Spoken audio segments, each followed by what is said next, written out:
All right, let's get on to stuff that I want to bitch about this week. All right? Now, I know a lot of you guys, you probably think on some level that I hate women. All right? And I got to be honest with you, you're fucking right. I don't hate them individually, but as a group, they fucking annoy me. Because they're always complaining, bitch moaning, and all this fucking crap. Unlike me, who just always brings the sunshine. This is the thing. Whenever it comes down to male-female relationships, what I've noticed on television is that if someone's going to be the douche, it's always the guy. If somebody's at fault, it's always the guy. If somebody's going to pay, it's always the guy, except for the occasional Britney Spears. All right? Who, if I ever see, I'm buying her a fucking beer. Poor girl with that bum-ass husband, right? Backup dancer sitting around the house getting fat, sitting in sweatpants that she paid for. You know? She ever went over there and slapped the shit out of him, smashed him on his head with one of her bedazzled high heels, and I was on that jury, I would say not guilty.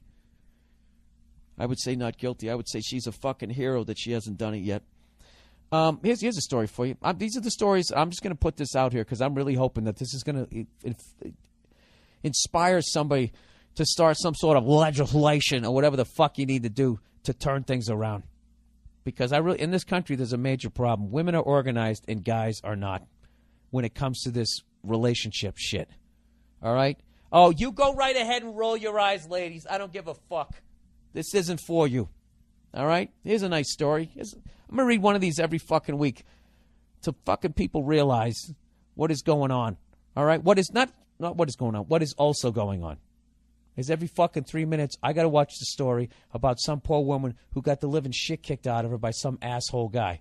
Right? And you watch enough of those stories and you start thinking, oh my God, women are always the victim.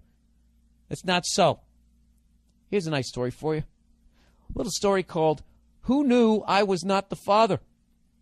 Do I even need to read it to you? You know where this is going. This happens all the fucking time, but they don't talk about it.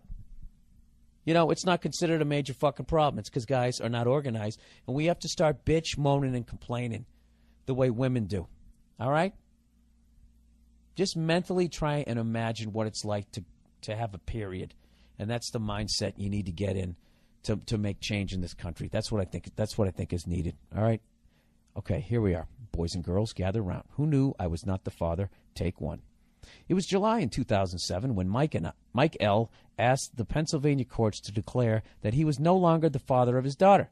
For 4 years, Mike had known that the girl he had rocked to sleep and danced with across the living room floor was not, as they say, his. The revelation from a DNA test was devastating and prompted him to leave his wife.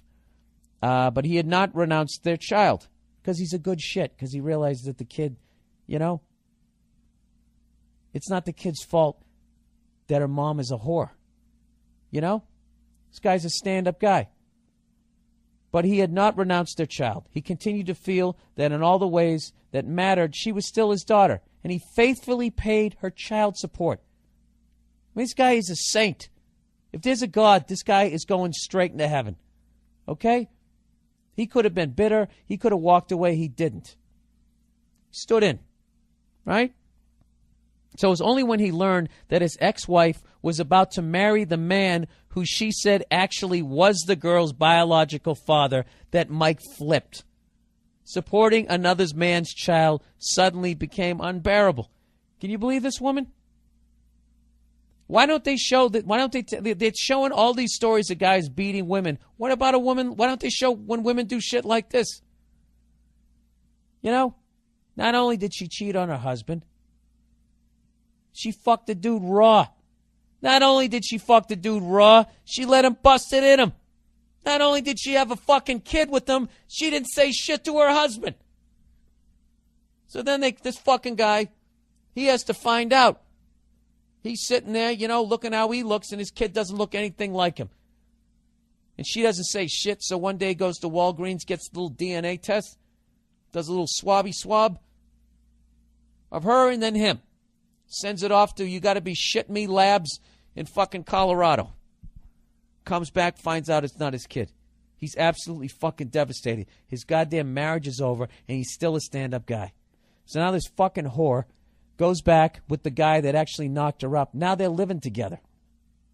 Okay? Wouldn't you think, despite the fact that she's a whore, that maybe she wouldn't be a cunt too? You know? It's unbelievable.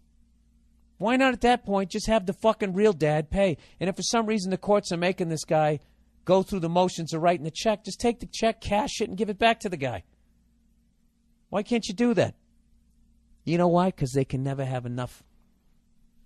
Do you know how guys can never have enough pussy? Women can never have enough stuff.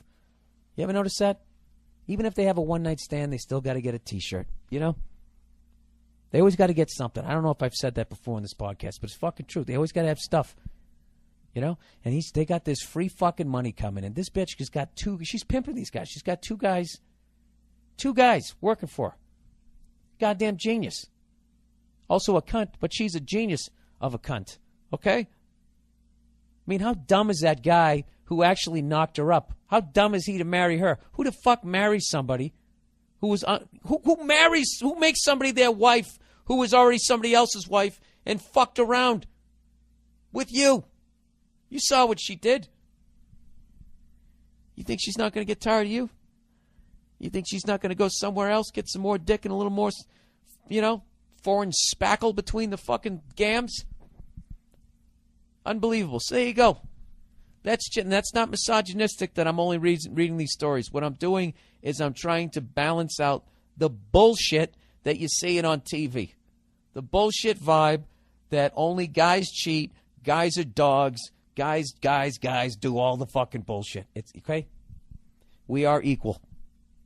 Okay? We are equal. We are capable of doing wonderful things like this guy who did the right thing by this little girl, and we're also capable of doing horrific things. All right? Slapping the shit out of fucking women, sticking their heads in the glove box, trying to see if you can get it all the way closed. You know? We also do shit like that.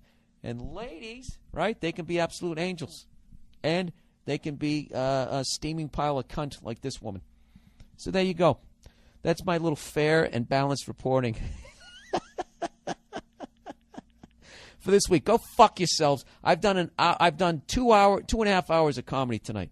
My new special I'm taping this Saturday night at the Lincoln Theater in Washington, D.C. And let me tell you something, brother. I'm fucking bringing it on this one. All right? I am on a mission to outdo my last two fucking specials. Okay? And I don't care if you cunts don't think I did it.